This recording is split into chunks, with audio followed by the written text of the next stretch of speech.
All right, cool. All right, Adam, 22, here with joerich at the Terrible One ramps.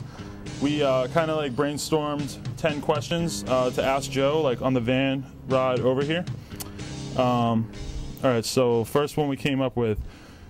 Recently, you, Josh Stricker, and Taj have all kind of exited the Edney's team, and it was kind of like controversial online, maybe because a lot of people consider you or Taj or Josh to be kind of like the face of the company in a lot of ways.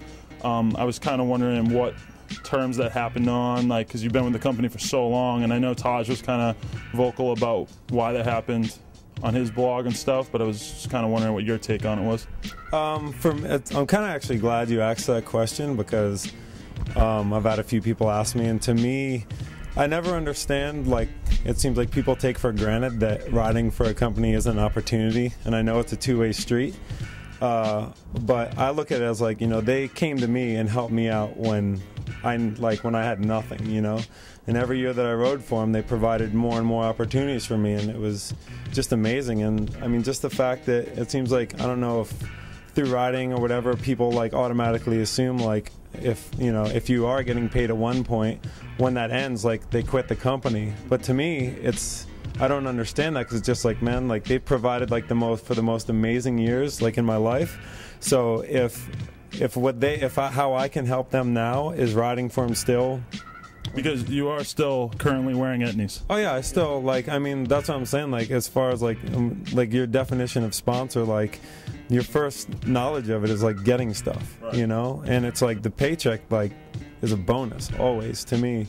So it's like, yeah, I mean, I'll never ride for another shoe company, just because, like I said, the last 12 years and how much I've learned in that time and all I've gotten to do is, you know, they've made a lot of it possible. So I mean, so be it. Like, I had a contract come up like 3 years ago, and I thought it was ending then. Yeah. So the last 3 years were just like, really? Like, no way. So yeah, I mean, I'm 34. I mean, I'm at a point where I'm always gonna ride, and just because I love to and all that, and it's just like, you know, there's so many new good kids and whatever, and you know, they should have the same opportunity I did. So if it's just like, you know, I don't have any, like, at all, like, animosity or anything. Like, like I said, I'm just happy that I can still help in some way. I know that the T1 stem is coming soon, and that's probably been in development for like over a year.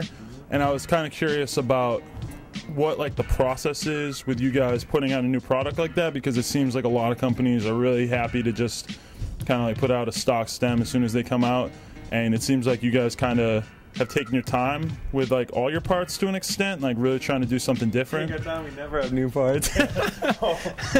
Yeah, but like, I mean, I was just kind of interested in that, because it's like you guys don't seem interested in just pumping out like a seat and a seat post and like doing all that stuff, and you kind of like put a lot more thought into it. Do you really feel like every product you put out has to have that something new going on? I mean, maybe it hurts us in a way, and maybe like I should be more open-minded about it, but it's like when we started T1, like, it was only because there was like a gap in what was available. So it was like, well, you know, that's not available, so what we like, let's make this, and that's what we want to ride, you know. And that's how, I mean, back then there wasn't 40 different bike companies, and like bikes, there was only a couple good companies, so there was definitely a lot more holes to be filled in. And you know, now like everybody's making everything, and it seems like as soon as a new product comes out, you know, 10 people jump on the bandwagon making a different color. And but I mean, to them, like, I guess it's their job, or you know, that's how they want to do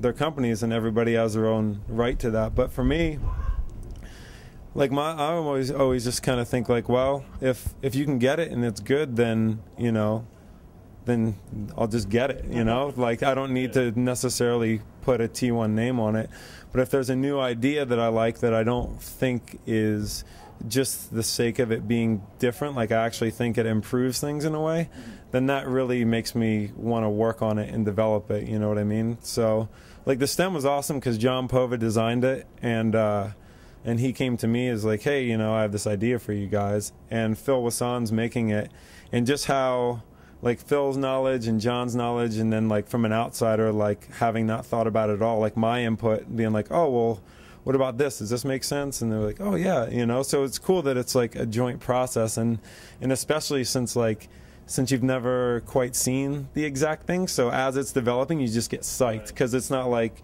well, you've already seen it and I'm just going to see my logo on it. So, but to each their own. Nice. T1, I think, might be the last company still doing all American-made frames for the time being. That doesn't have their own manufacturer, or that isn't manufacturing their own products. Like, obviously S&M, FBM do it, but they make the stuff themselves. But I know you guys are starting to step into Taiwanese stuff.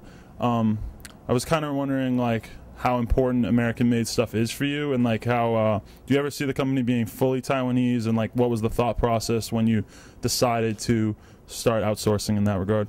Well, it's, how can I put this? When we started, I mean, the difference between American-made stuff and Taiwanese stuff was humongous. Like there was nothing that I would even trust that was Taiwanese.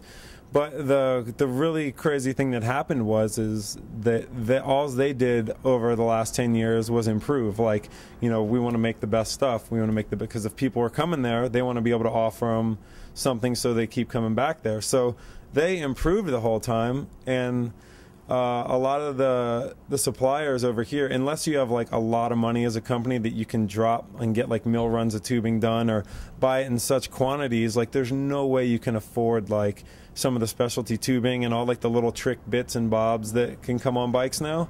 And it's like, while they were progressing the whole time, the suppliers over here, like, I don't know, like True Temper is like a huge tubing supplier, and they don't make it easy at all to like compete with that. So it's like, well, I could still do things this way, but in a sense, like, I think the grade of metal is still a little bit better here.